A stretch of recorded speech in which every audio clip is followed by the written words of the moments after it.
21শে March 1991 ইছাপুরের Brajanath পাল স্ট্রিটের রবীন্দ্রনাথ ঘোষের হঠাৎ করে ঘুম ভেঙে যায় রাত 12:15 নাগাদ একটানা একটা গোয়ানির শব্দে।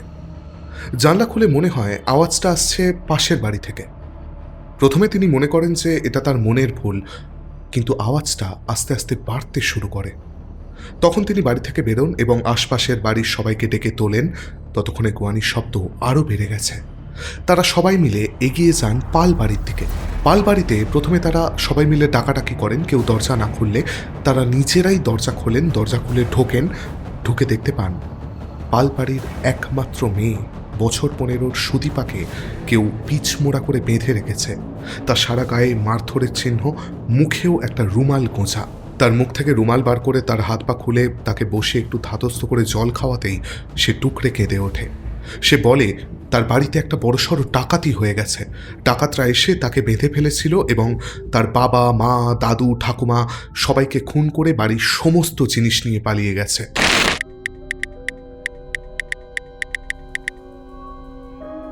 নমস্কার, আপনারা শুনছেন অপরাধ সূত্র। এখানে আমরা গল্প শোনাই না, কোনো বইয়ের পাতা থেকে নয়, পুলিশের খাতা থেকে।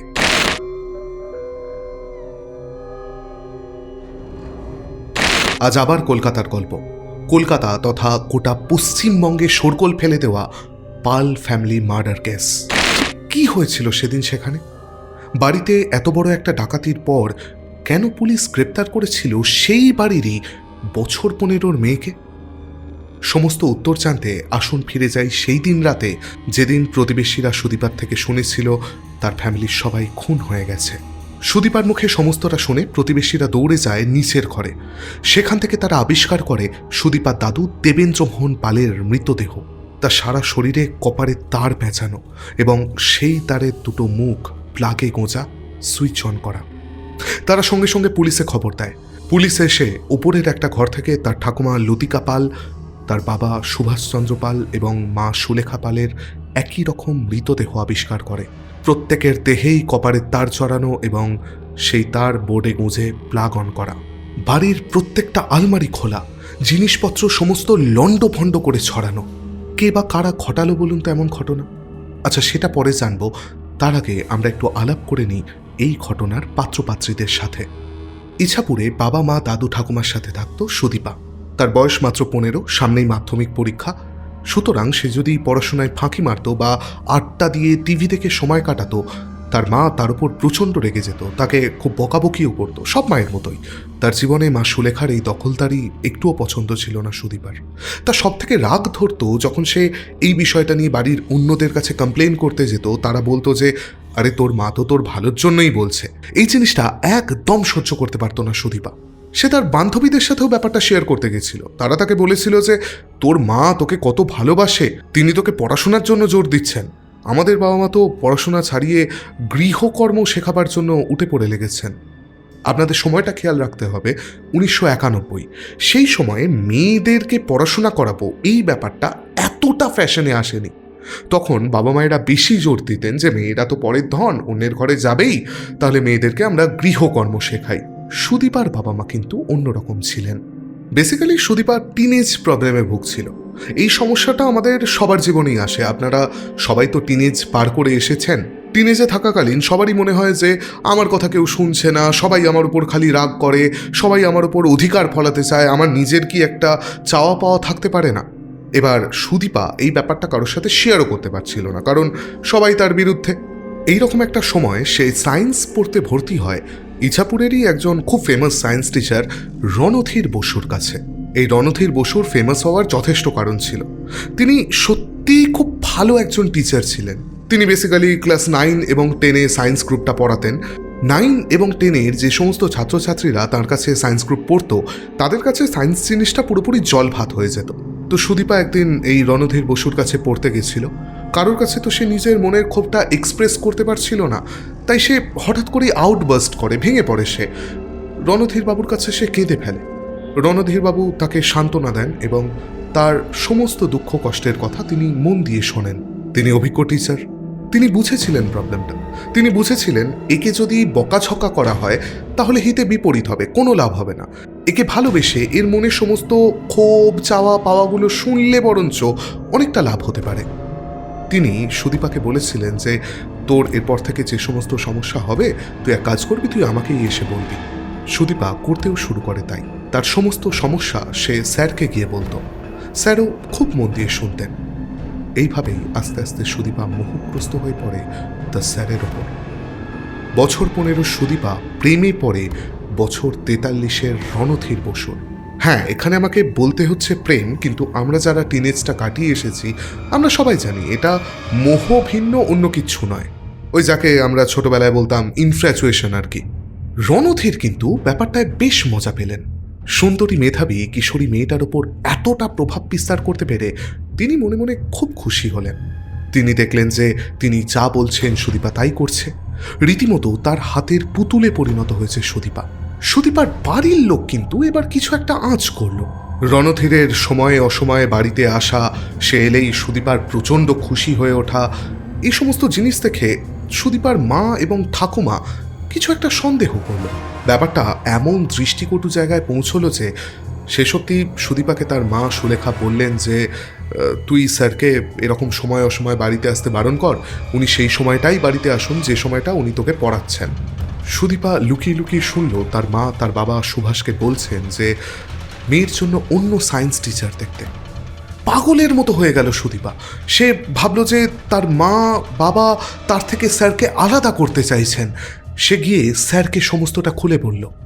প্রচণ্ড অপমান বোধ করলেন রণধীর বাবু এবং তিনি একটা অদ্ভুত স্ক্রিপ্ট সাজালেন, যার ডিরেক্টর তিনি নিজে এবং অভিনেত্রী সুদীপা। এর কিছুদিন পরেই সুদীপার বাড়িতে ঘটে যায় সেই বীভৎস হত্যাকাণ্ড। পুলিশ প্রাথমিক তদন্ত শেষ করে সুদীপা এবং প্রতিবেশীদের বয়ান নেয়।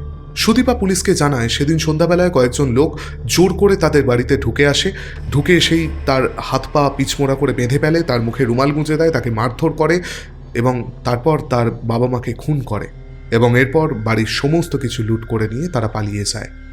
ডাকাতরা কেমন দেখতে ছিল জিজ্ঞাসা করলে সুদীপা বলে যে ডাকাতরা মুখোশ পড়েছিল, তাই তাদের মুখ সে দেখেনি। বাড়ি থেকে কি কি চুরি হয়েছে তারও কোনো স্পষ্ট বিবরণ সুদীপা দিতে পারেনি। এরপর আসে ফরেন্সিক টিম। তারা বাড়ির প্রত্যেকটা কোণার ফিঙ্গারপ্রিন্ট নেয়। অদ্ভুতভাবে বাড়িতে বাড়ির লোক, বাড়ির কয়েকজন ঠিকই কাজের লোক এবং রণধীর বাবু ছাড়া আর কারোর ফিঙ্গারপ্রিন্ট পাওয়া যায় না। এবার বাড়িতে বাড়ির লোকের ফিঙ্গারপ্রিন্ট পাওয়া তো স্বাভাবিক, বাড়ির কাজের লোকদেরও পাওয়া স্বাভাবিক কারণ তারা রোজ কাজ করতে আসছে। রণধীর বাবুরও পাওয়া স্বাভাবিক কারণ তিনি রোজ সুদীপাকে পড়াতে আসছেন। সুতরাং কোনো লিড না পাওয়ায় কেসটার কোনো কিনারা পুলিশ করতে পারেনি। কেস যায় সিআইডির হাতে। তদন্ত আবার নতুন করে শুরু হয়। সিআইডি সুদীপা এবং প্রতিবেশীদের আবার জেরা করে। সুদীপার ব্যবহারে তাদের প্রথম থেকেই খটকা লাগছিল, কারণ মেয়েটা যে গল্পটা বলছে সেটা অত্যন্ত শান্তভাবে বলছে। ওইটুকু একটা মেয়ে শান্তভাবে প্রত্যেকবার একই স্টেটমেন্ট দিয়ে যাচ্ছে, তার স্টেটমেন্টে একটুও অদল বদল নেই। এটা খুবই অদ্ভুত, মনে হচ্ছে যেন সে মুখস্থ কোনো ঘটনা বলছে। এছাড়া ঘটনাস্থলটাকে দেখেও সেটাকে একটা সাজানো ক্রাইম স্পট বলে মনে হচ্ছে। বাইরের কোনো লোকের ফিঙ্গারপ্রিন্ট নেই। যে মুখোশ পরা লোকেদের কথা সুদীপা বলছে তাদেরকে প্রতিবেশীরা কেউ দেখেনি। কতজন লোক এসে ডাকাতি করেছে সেটাও সুদীপা ভালোভাবে বলতে পারছে না। আর সব থেকে বড় কথা, ডাকাতরা মুখোশ পরে এসে যদি তাদের সবাইকে শুরুতেই বেঁধে ফেলবে তাহলে তাদেরকে খুন করার কি কারণ? এদিকে সিআইডিকে প্রতিবেশীরা জানায় যে রণধীর বাবুকে 20 তারিখ সন্ধেবেলা ওই রাস্তায় যেতে দেখেছে তারা। সিআইডি সুদীপাকে জিজ্ঞেস করে যে রণধীর বাবু ওই দিন সন্ধেবেলা কখন বাড়িতে এসেছিলেন। সুদীপা ঘাবড়ে যায়। সিআইডির সন্দেহ আরও দৃঢ় হয়। তারা এরপর আরও ইন্টেন্সভাবে সুদীপাকে জেরা করতে শুরু করে। এইবার সুদীপা নিজের কথা নিজের সাথে কন্ট্রাডিক্ট করতে থাকে। সিআইডি সুদীপাকে অ্যারেস্ট করে থানায় নিয়ে যায়। সেখানে গিয়ে সুদীপার মুখে তারা যা জানতে পারে তাদেরও রাতের ঘুম উড়ে যায়। সুদীপা জানায় সে স্যারের কাছে তার ভালোবাসার কথা বলার পর স্যার কিভাবে তার উপর প্রভাব বিস্তার করেছিল।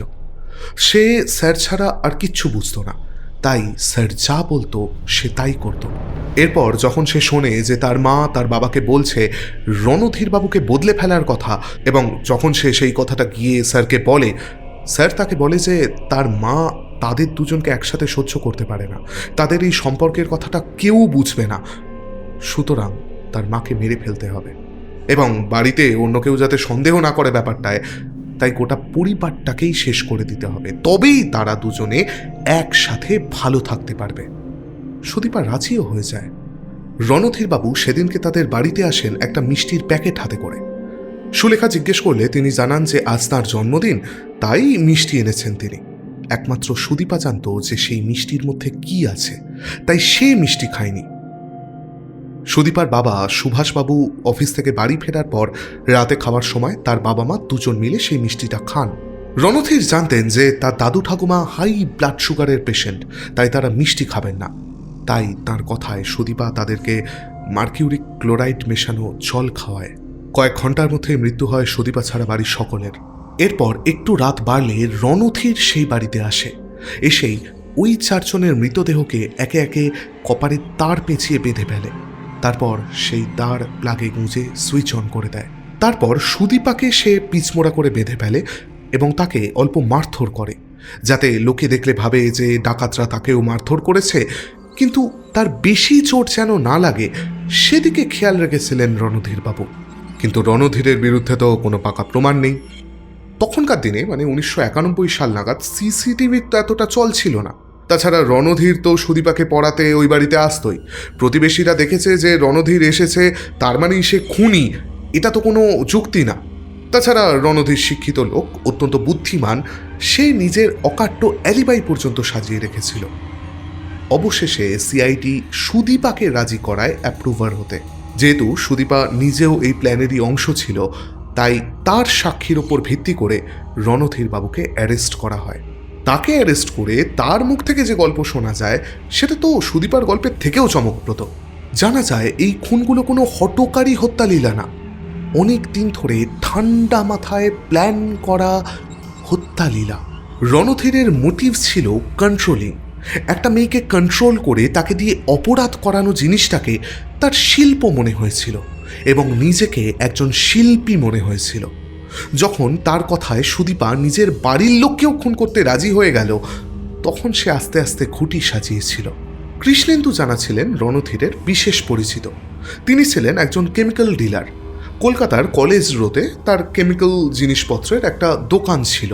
তার থেকেই রণধীর 1990 ডিসেম্বর নাগাদ white arsenic, potassium permanganate, mercuric chloride, chloroform এবং সোডিয়াম সায়ানাইড কিনেছিলেন।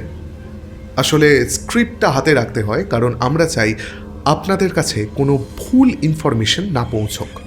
যাকে প্রথমে ওই বিষগুলো ঠিকঠাক কাজ করে নাকি সেটা জানার জন্য সাদা ইঁদুরের ওপর পরীক্ষা চালানো হয়েছিল, মানে বিষের শক্তি কতটা সেটা জানার জন্য। শেষে মার্কিউরিক অ্যাসিড এবং সোডিয়াম সায়ানাইডে ঠিকঠাক কাজ হয়, মানে ওই বিষগুলো প্রয়োগ করার সঙ্গে সঙ্গে ইঁদুরগুলো মারা যাওয়ার পর ওই দুটোকেই প্রধান অস্ত্র হিসেবে সিলেক্ট করে রণধীর। আর তারপরের ঘটনা তো আপনাদের আমি আগেই বলেছি। কৃষ্ণেন্দু জানা কোর্টে নট গিল্টি প্রমাণিত হন, কারণ তিনি ছিলেন একজন লাইসেন্স প্রাপ্ত কেমিক্যাল ডিলার। তিনি জানতেন না যে এই কেমিক্যালগুলো মানুষ খুনের জন্য ব্যবহার হতে পারে। রণধীর বসুর লাইফ ইমপ্রিজনমেন্টের শাস্তি হয়।